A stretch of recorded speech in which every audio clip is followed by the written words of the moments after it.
There is a moment on the Iowa Speedway radio traffic from Sunday that lasts about 3 seconds, and it explains more about Kyle Larson's season than the finishing order does.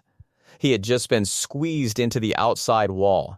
He had just collected his own teammate. His crew was about to spend multiple laps repairing a broken toe link while the field circled under caution. And when his spotter came on the radio to tell him what had gone wrong inside John Hunter Nemechek's car, Larson did not argue with it. He did something colder than that. What he said and the question he asked immediately before it is the part almost nobody has broken down properly.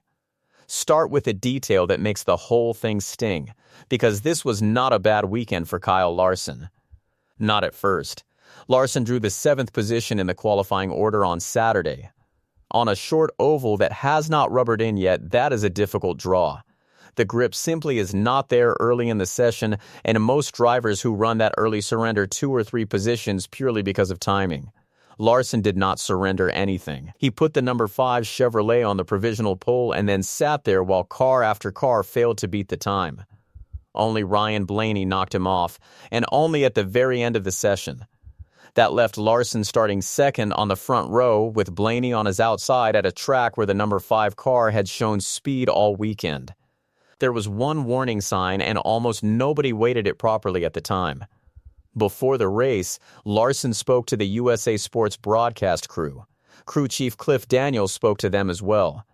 They spoke separately and they described the same problem. The number 5 car had a balance issue, something was not right, and neither one of them could identify what it was. That matters more than it sounds on the surface. Larson and Daniels are one of the most accomplished driver and crew chief pairings in the entire garage, and they have won a championship together.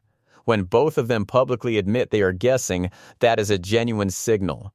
Even with that hanging over the car, the early portion of the race went fine. Ryan Blaney led all 70 laps of the opening stage from the pole. Larson crossed the stage line in third, directly behind Joey Logano. For most of the afternoon, he ran somewhere between 5th and 10th. He was not dominant, but he was not in trouble either. A solid top 10 finish was available to him. Then the middle portion of the race started taking cars away from everybody. It began on lap 4. Tyler Reddick's rear end slid entering turn 1.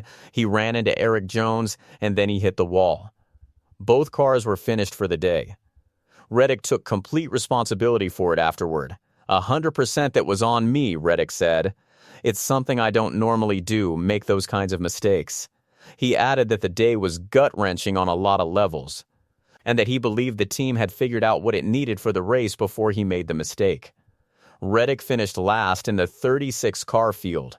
That is now 4 finishes of 30th or worse in his past 6 races, after he won the first 3 races of the season and 4 of the first 6. The attrition continued. Shane Van Gisbergen spun through turns 3 and 4 on lap 91. He kept it off the wall, but he dropped outside the top 30. On the restart that followed, Ricky Stenhouse Jr. got caught on the outside of a 4-wide entry into turn 3. Michael McDowell slid up the racetrack, and Stenhouse backed the number 47 car into the fence. Then came Carson Hochevar. He fought mechanical problems in the number 77 Spire Motorsports Chevrolet almost from the drop of the green flag. On lap 140, the car snapped loose entering turn 4 and spun. That caution is the hinge point of Kyle Larson's afternoon. Under that yellow flag, the running order scrambled. Bubba Wallace was leading the race at the time. He was penalized for speeding on pit road and dropped to the back. Chase Elliott had a slow stop when his front tire changer could not get the left front wheel off in time, and the Jackman dropped the car anyway. Elliott fell to the rear with fender damage. The field went back to grain on lap 148. The restart lasted exactly 1 lap. Coming through turns 3 and 4, John Hunter Nemechek got into Larson and shoved the number 5 up the racetrack. Larson had to correct the car. As he came back down toward the racing line, Riley Herbst was already going by underneath him. That made it 4 cars wide on a racetrack that measures under 9/10 of a mile. Larson was pinned against the outside wall. His own Hendrick Motorsports teammate Alex Bowman was to his inside. Herbst and Ryan Preece were stacked up alongside them. There was no room. There was never going to be room. Larson was squeezed into the fence and made contact with Bowman. Both Hendrick Motorsports cars took heavy damage in a single hit.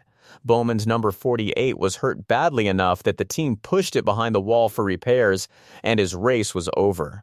His radio call as the team assessed the car was blunt. "We're destroyed," Bowman said. Larson initially appeared to have escaped the worst of it, and his radio traffic suggested he believed the wheel was still acceptable. It was not. He had broken a right rear toe link. His crew spent multiple laps working on the car on pit road while the field circled under caution, and when he finally returned to the racetrack, he was 3 laps down. The car was still running, but the race was over. Larson did not wait to register his opinion about it. Before he came to pit road under that caution, he pulled the damaged number 5 alongside John Hunter Nemechek and made his feelings clear without saying a word. The gesture came before the radio message. Then he keyed the radio, and this is the section worth slowing down for. 2 reporters relayed the exchange. Jeff Gluck of The Athletic shared it, and Stephen Taranto shared it as well. According to those reports, Larson asked his spotter whether someone had jammed it in on Nemechek or whether Nemechek simply could not hold his line. The version reported was direct. Did someone jam it in on him, or could he not hold it down like normal? Look closely at that question, because it is not really a question. That is an accusation with a question mark attached to the end of it. Larson was not asking what had happened. He had already decided what had happened before any answer came back to him. His spotter then handed him a legitimate mechanical explanation. The Legacy Motor Club team reported that Nemechek had downshifted and the car had become stuck in neutral. That is a genuine failure. It happens to every driver eventually, and it is nobody's fault when it does. Larson did not accept it. He heard the explanation and answered with 4 flat words. "Yeah, cool, professional." That was the entire response. No shouting, no profanity, no extended speech about respect on the racetrack. 4 words aimed directly at another driver's competence. For his part, John Hunter Nemechek told his own team the identical story. "I got stuck in neutral when I tried to downshift," Nemechek said on his radio. The 2 accounts match. One driver said the car broke. The other driver said that explanation was not good enough. Both of those things can be true at the same time, and Larson lost his afternoon either way. The sarcasm was not aimed at the incident itself, it was aimed at the excuse. The final numbers were severe. Larson finished 33rd, 18 laps behind the leaders. Alex Bowman finished 34th. 2 Hendrick Motorsports cars were removed from contention in one corner. William Byron was the only Hendrick Motorsports driver to salvage a top 10 finish, coming home 9th. Chase Elliott ended up 15th. John Hunter Nemechek, meanwhile, finished 19th inside the top 20. The teammate element adds another layer. Larson was not wrecked by a rival here. He ended up hitting his own teammate, and Alex Bowman, who is fighting for his own position in the standings, lost an entire day of points in a chain reaction that started 3 cars away from him. The standings damage is the part that carries forward. 2 races ago, Kyle Larson was 6th in the chase standings. After Iowa, he is 10th, 294 points behind leader Denny Hamlin. He has dropped 2 positions in each of the last 2 races. There are 3 races remaining in the regular season, and he is not in realistic danger of missing the chase because the mathematics still protect him. No driver, however, wants to back into the playoffs while every competitor around him is climbing. The win column is a larger problem. Larson has not won a Cup Series race since the spring of 2025. That streak now stands at 47 races. The defending Cup Series champion has gone 47 races without a trip to victory lane. There is useful context for how that streak developed. A detailed breakdown posted earlier in the year when the streak sat at 31 races showed that the decline was not only about wins. Across those 31 races, he recorded 0 wins, 8 top 5s, 17 top 10s, 417 laps led, and 0 poles. Across the 31 races immediately before the streak began, he recorded 6 wins, 16 top 5s, 19 top 10s, 1,762 laps led, and 2 poles. The top 5s and the laps led fell off sharply. not just the victories. Iowa Speedway in particular has been unkind to this team. Larson finished 34th in the inaugural Iowa Cup Series race, 28th the following year, and 33rd on Sunday. 3 visits, 3 difficult results. There is one more element that frames the radio message.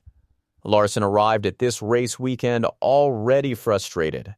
On Saturday, before any of this occurred, he was asked about the sanctioning body's new caution rule changes, and he supported them without softening his language. He described the experience of drawing a caution near the end of a stage, sitting through the caution period, running a one-lap shootout, and then waiting through the stage procedures, which he said takes an excessive amount of time. So it's just like roll on with it, Larson said. That was a driver with a short fuse before the green flag ever waved. Then the race removed his car from contention on a restart he did not control.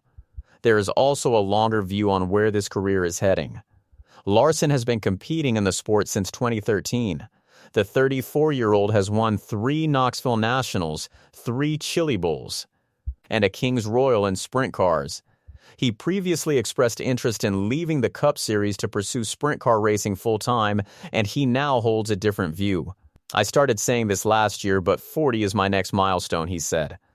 He explained that he wants to reach that point and then evaluate whether to continue, and that the decision depends on where his children are in their own lives and interests. He also said he is not currently drawn to the idea of committing to an 80 to 90 race schedule, though he acknowledged that things could change 6 or 7 years from now. At the front of the field, the race was decided by strategy. Ty Gibbs and crew chief Tyler Allen took 2 right-side tires during the final green flag pit cycle, while Christopher Bell took 4. "I can't do anything about it, so you just run with it," Gibbs said of the call. Allen explained the reasoning directly. "We knew after practice the left sides weren't wearing much and they tended to refire okay," he said.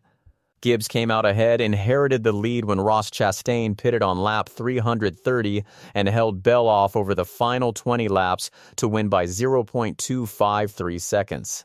It was the second victory of the season and the second of his career for Ty Gibbs, who was 23 years old and had earned his first win on April 12th at Bristol. He entered the weekend 4th in the standings and moved up to second 103 points behind his Joe Gibbs Racing teammate Denny Hamlin. Earlier in the race, Gibbs had a problem on his first pit stop when the jack fell too early during the tire change, and he dropped to 28th before recovering. "You're kind of hosed after that deal," he said. For Christopher Bell, it was his 7th runner-up finish of the season, and he led 108 laps. "Ty did a really good job," Bell said. "He did a great job of managing the race." Ryan Blaney finished 3rd after leading a race-high 129 laps. Josh Berry finished 4th, his best result of the season and only his 3rd top 10 finish. Denny Hamlin finished 5th despite brake problems that began in Saturday practice and forced the team to change brake rotors and a cooling unit, sending him to the rear of the field at the start. The brake problems continued during the race. "I just had white knuckles every lap," Hamlin said, describing not knowing where the car would land when he entered the corner. Team owner Joe Gibbs was direct about it. "I've never seen Denny that exhausted," he said. "I think he drove his heart out." Chase Briscoe finished 6th, Ross Chastain recovered to finish 7th, Edge Allmendinger was 8th, and Austin Dillon rounded out the top 10. The Cup Series now moves to Richmond Raceway for the Cookout 400 on Saturday, August 15th, with the green flag at 7 o'clock on the USA Network. It is the second race of the USA Sports portion of the schedule, which carries coverage through the end of the season. Last year's edition of that race featured Austin Dillon repeating as winner without controversy and securing his playoff position 1 year after he was penalized for intentionally wrecking Joey Logano and Denny Hamlin in the 2024 race, kept the win, and was kept out of the playoffs. After Richmond Raceway comes New Hampshire. 2 short tracks, and neither one has historically suited the number 5 team. Kyle Larson needs a strong result at one of them to stop this slide before the playoffs begin. Larson will also compete in the Knoxville Nationals this week, though he will not appear for the Saturday night feature because of the Richmond Raceway date, so he will run the Thursday preliminary event only. So the question worth answering is this one. Was John Hunter Nemechek's stuck gearbox a fair explanation, or was Kyle Larson right to answer it with 4 cold words? Leave your position in the comments below.